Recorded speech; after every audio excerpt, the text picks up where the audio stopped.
See, I told you. Let's do the before lecture chant. An unsurpassed, penetrating, and perfect Dharma is rarely met with, even in 100,000 million kalpas. Having it to see and listen to remember and accept, I vow to taste the truth of the Tathagata's words. I vow to taste the truth of the Tathagata's words because they're yummy.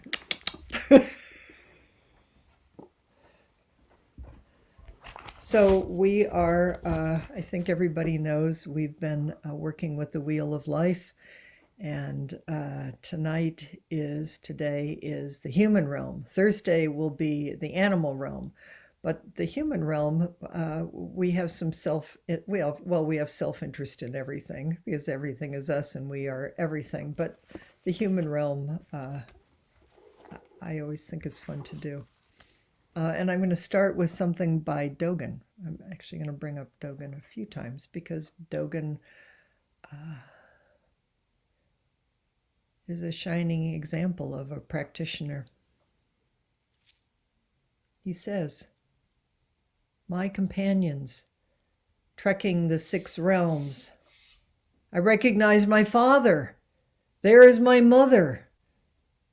Contemplating the clear moon, reflecting a mind as the open sky, drawn by its beauty, I lose myself in the shadows it casts." Do it again. I like it.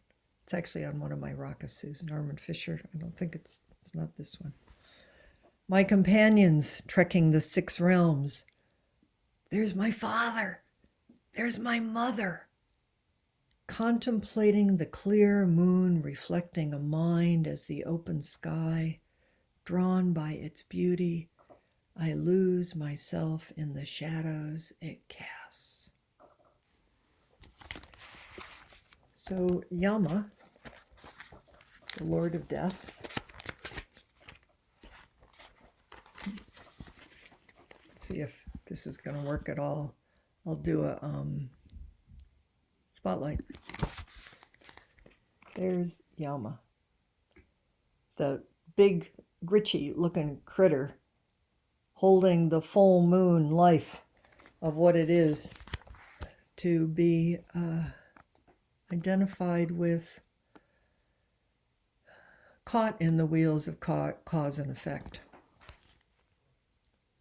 Yama, I like this description. I read it today, this week sometime. Yama holds a big round mirror which reflects the phenomenal world of samsara. So this is what it is. To live with the human mind, to live with the human body, turning and being tossed around and liking it and not liking it. So the human realm, it can be seen as, I'm going to remove the spotlight. It can be seen as separate from the other 5 realms, the realms of the gods, the angry or jealous gods, the animal realm, the hungry ghost realm, the hell realms. It's going to be really fun to do the hungry ghosts and the hell realms too. They're really vividly described in, and the animal realms too, especially since we did the Jatakas. So you can be caught in one of these realms for a lifetime, a hell realm. We all seem to be caught or incarnated in a human realm for a lifetime, but we're all cycling in and out of these mind states all the time.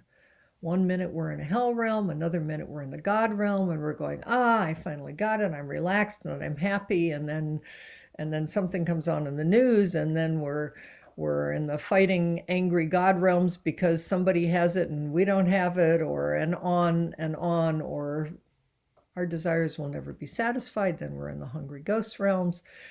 So we are all going through all of this all the time. So there's nothing here that is outside of us, and it's rapidly fluctuating experiences of mind and thought and body sensations and hearts and feelings. It's like, oh my goodness, what a thing to be a human being. Oh, there's Sister Judy coming back. I want to read you a verse from Ken MacLeod from Reflections on Silver River. Tokmei Zongpo's 37 Practices of a Bodhisattva. Verse 10. Every being has cared for you as your mother. Every being. Now this is what the Tibetans say. I know often in our psychological West we just think, I'm just trying to get away from my mother. But the feeling is that every being has been tender and cared for you. I mean, really, the best kind of mothering that you can imagine, that across lifetimes you've experienced that with every being, and every being has experienced it with you.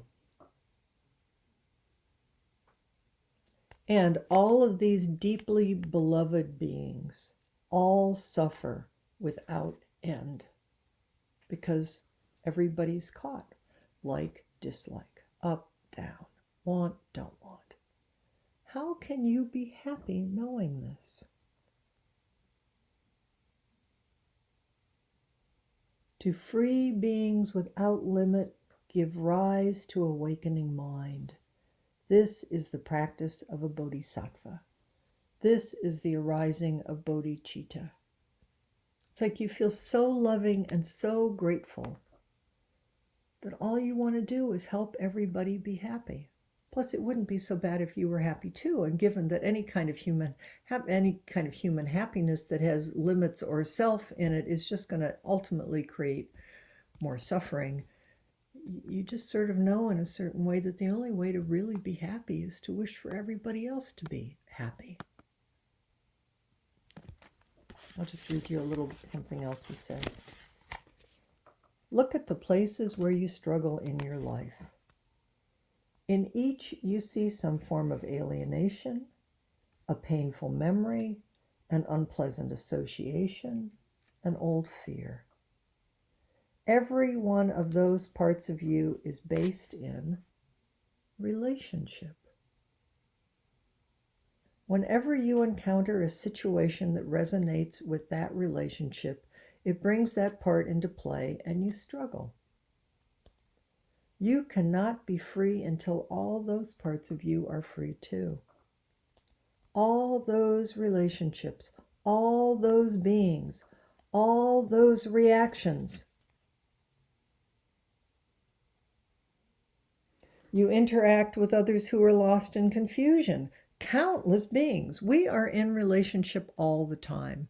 Even if you went and sat in a mountain all by yourself for 100,000,000 kalpas, you'd in your mind be processing your relationship with your mother or with somebody. We're in relationship whether we're actively in relationship or not. Every interaction triggers a reaction in you. Endless reactions. Every time a reaction releases, that is, you are able to be aware in the experience of the reaction until it lets go. A door opens. A door to something you could not experience before. Infinitely more doors. And every door leads you to awaken to another dimension of life. Limitless awakenings. So the feeling is, there's really nothing to get out of. This idea that nirvana, enlightenment, is going to get us out of samsara, some ultimate place that we are able to transcend into, is Mahayana, and the Bodhisattva tradition says there's no place to get to. There's no separation. It's right here. This is where you study the self and where you know the self and where you wake up from the self, and you know that you are in relationship with everything and everything with you, and we are so deeply intertwined in love, really, that you might as well just sit yourself right down right now and get to work on it and study this self. Dogen says, just understand that life and death is itself nirvana, and neither dislike life and death nor seek after nirvana. It's right here. What a beautiful tradition. It's right here, and you have everything you need, including just enough suffering, which is what makes the human realm so wonderful. Is if you're in a hell realm, I mean, in a lifetime with it feels like a hell realm, you experience as a hell realm, maybe is a hell realm. There's just too much suffering. So engaging on a spiritual path is all you're doing is trying to survive and keep your head above water. If you're in a God realm, it's like it's so comfortable. If you have enough of everything and you're really comfortable and it never occurred to you that you could suffer or anybody else would suffer, you wouldn't go looking for a spiritual path either. So the wonderful thing is, in a human realm, you have a better chance of arousing concern for all beings and acting to help them. This is very good news. It is said, many of you know this, but I love this image, a human birth is as rare as a sea turtle who sticks its head up for air from the ocean depths once every 100 years to accidentally put its head through a life preserver or a log with a hole in it that has been floating on the surface of the ocean. I forgot that part about once every 100 years. It's like, yikes, you got a human life? Don't waste it. So now, it's like, okay, I'll get reborn. I'll come down and be a human being. But then you get down here and you go, ah! I don't know if that happens, but my cartoon mind likes to imagine that. There's just all this constant change, and there's pleasure, and then it's pain, and you can't hang on to it, and it's going back and forth, and it makes you feel vulnerable and not very secure and uncertain. You long for what is past. You plan for what may come. You worry about how things will go. You aspire to change things and to change yourself. You want to explore new options. One little thing I read describes having a human life is these are the things you get: passion, curiosity, creativity, realization, obsessiveness, goal orientation and grasping, and discursive thoughts. That's just sort of a summary. And in particular, what we human beings do, that they say makes us different from the other realms, is we search for our identity and relationship to other people and things and experiences. So we're always kind of out there looking and wanting it or pushing away from it, but it's always in relationship. So we enter situation after situation.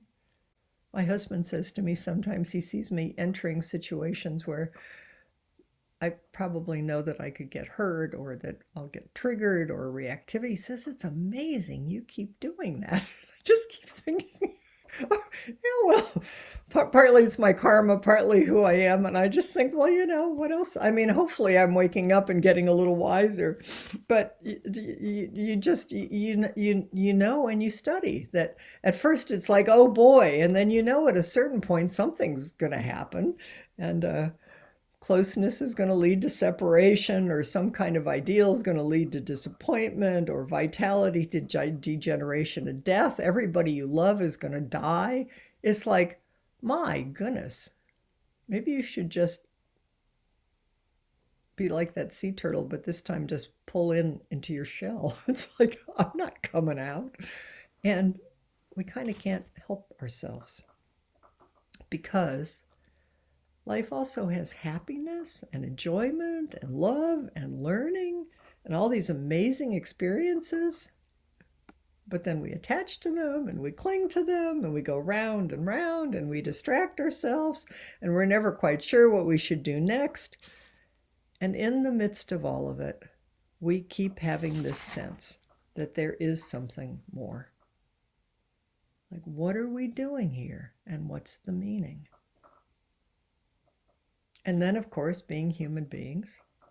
See, I think this is really sad, and I also think it's really funny. I think that if there are gods in the God realms who know enough to be compassionate, this is my story. They look down on us, and they shed tears sometimes. It's like, oh my goodness, can you believe it? And then sometimes they just laugh and say, oh my goodness, can you believe it? So that starts to happen inside of us, because I think that's kind of what Buddhas and Bodhisattvas do. So we take all this amazing, changing wonder, ungraspable, and we turn it into ideologies and views and politics and left and right and red and blue, and we try to make things dependable, and we try to make sense and order out of things, and we work really hard to try to make things the way we think that they should be. And each of us has our own unique sense of expectations. So you study the self to find out, what is it that you are expecting? What is it that you keep projecting onto the world and then feeling like you missed somehow? But little by little, if we pay attention, our view is wider than the other realms. Human beings is our hearts and minds get bigger and bigger. So, searching opens us, deepens us, tenderizes us. We're always searching and exploring in the world for new ways. We're reaching out and cultivating relationships. We're coming into relationship with community. We make up stories. We come to know our own stories. And the more we know our own stories, we want to know about other people's stories. It's like, please tell me, how are you? How are you today? What are you feeling? What do you know about this turning wheel of being a human being in the wheel of life? And your story touches me, and mine touches you. And little by little, it keeps opening and opening and deepening. The ultimate goal being not to get out of here, but to become a deep and true human being. That's what a bodhisattva is. Just here with all other human beings.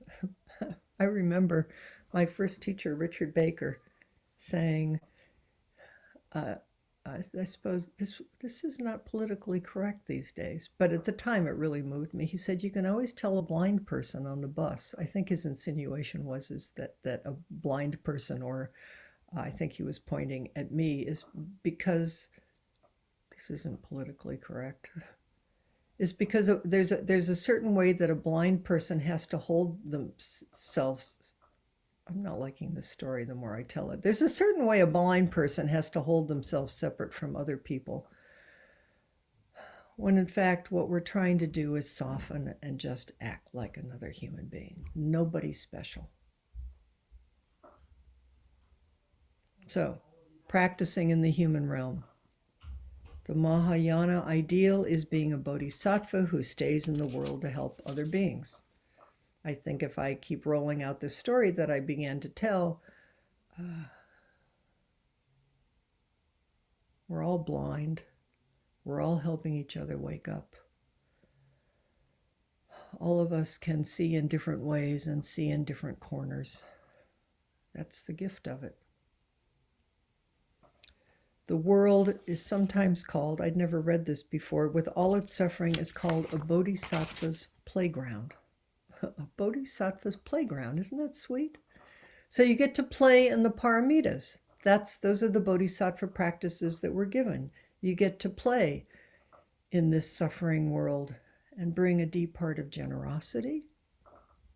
You get to awaken and enact ethical behavior. get to deepen into patience and forbearance, forgiveness, more and more energy of just how can I be here and how can I be of service? A sense of, oh, let's go meditate, because we can sit down right in the middle of this play of suffering and delusion and joy and sorrow and watch it all come and go and no coming and going. And more there's just this understanding. Just here, just this. Just here, just this. And a sense of engagement and joy and gratitude. So here's a couple more quotes from Dogen in Bendawa. He says, "You should completely awaken to life and death as exactly nirvana. You can never speak of nirvana as outside life and death."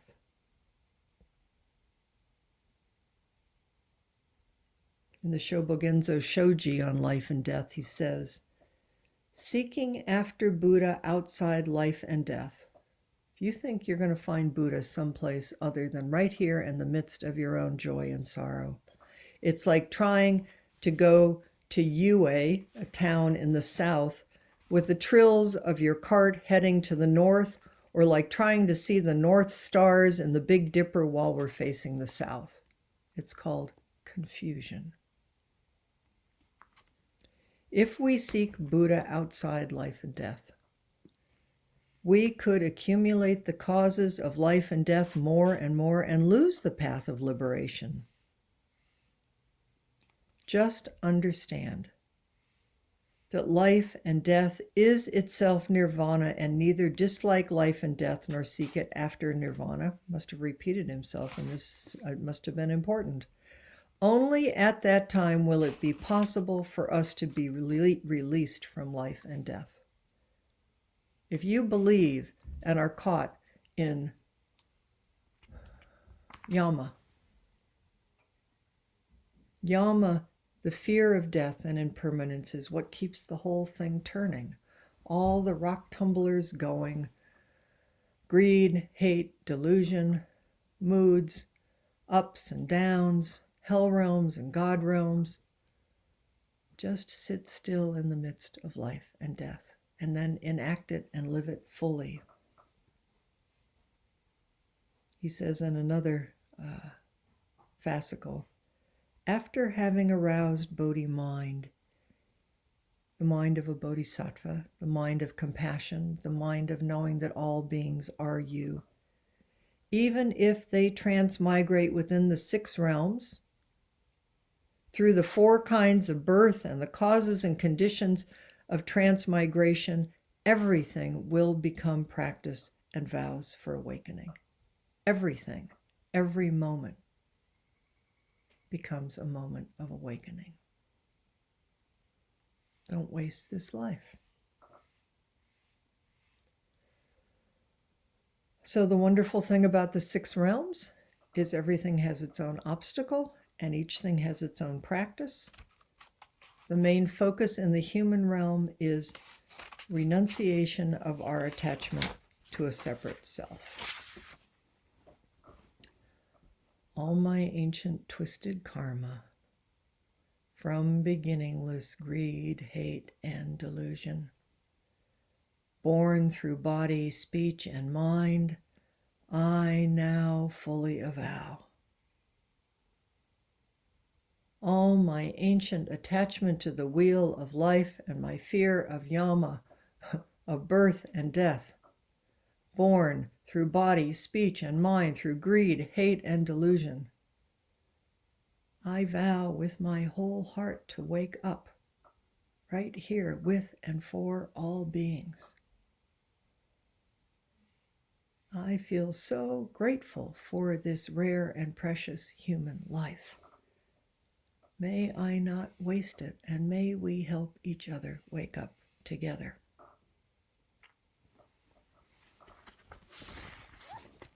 So I want to share with you again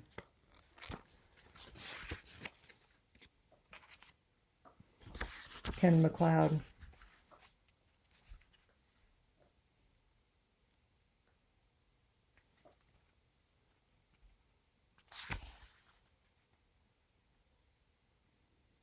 Right now, you have a good boat, fully equipped and available, hard to find. I'll say that again. Right now, you have a good boat, fully equipped and available, hard to find. To free yourself and others from the sea of samsara, day and night constantly. Study, reflect, and meditate. This is the practice of a bodhisattva. And I would add, and enjoy yourself while you're doing it. Study the self right in the midst of this amazing life that we have. Reflect on it. What is it? And why does Dogen and others say, oh, my mother, my father, I see you. I see myself in everything. And then what is it to live it? So I thought my question for tonight,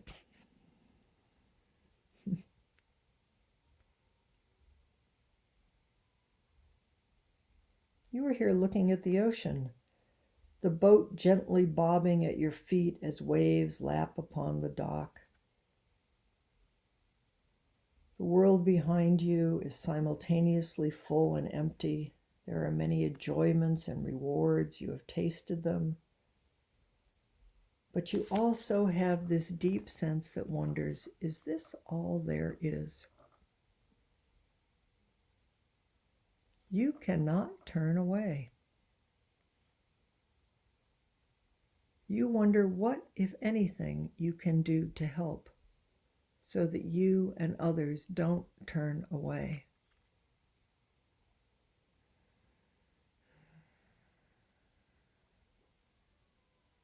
To be fully present with and for all beings.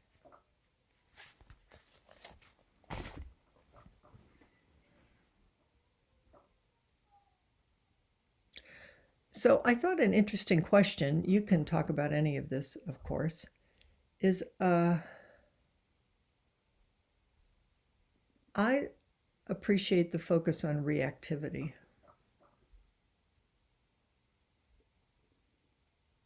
It was so sweet this morning. I'll just tell a story. So I was laying in bed. I was waking up gently, and all of a sudden, we had last night down in our basement. We had maybe heard a little animal, a mouse, maybe a rat that had gotten trapped in a little place, and so we were aware that we maybe had little visitors, which we have out here in the country. But this sounded like a really big rat. And it was in my living room. And it was. I thought, that's no rat, that's my husband. No, so I went out, and he had, we have this drawer where we keep all of our mugs and our water bottles, and he couldn't match up the jug with the water bottle. And when I came out and told him that he sounded like a great, I mean, maybe I was being funny, but that it sounded like there was a really big rat in our living room. He did not react so well. He was a little reactive. What was so sweet is he came back afterwards. He went off to his meditation group, which of course helps. That's part of the story. And he came back and he said, I'm so sorry. I was really frustrated. I couldn't find the lid for my water bottle. And I thought, if we could just do that all the time, just find little ways in our reactivity. I mean, it happens. Anger arises, frustration arises. Sometimes you just can't find what you want. But to come back and to be able to say, I know what happened and I take responsibility for it and I'm sorry. Please forgive me. That has to be one of the sweetest things there is. And of course, we can do that for ourselves too, is, oh my goodness, did I just lose it? Oh my goodness, I can't believe what I was actually thinking and projecting onto that other person or life. So I thought it would be interesting to talk about reactivity. What do you know about reactivity? What's it feel like in your body? How do you practice with it?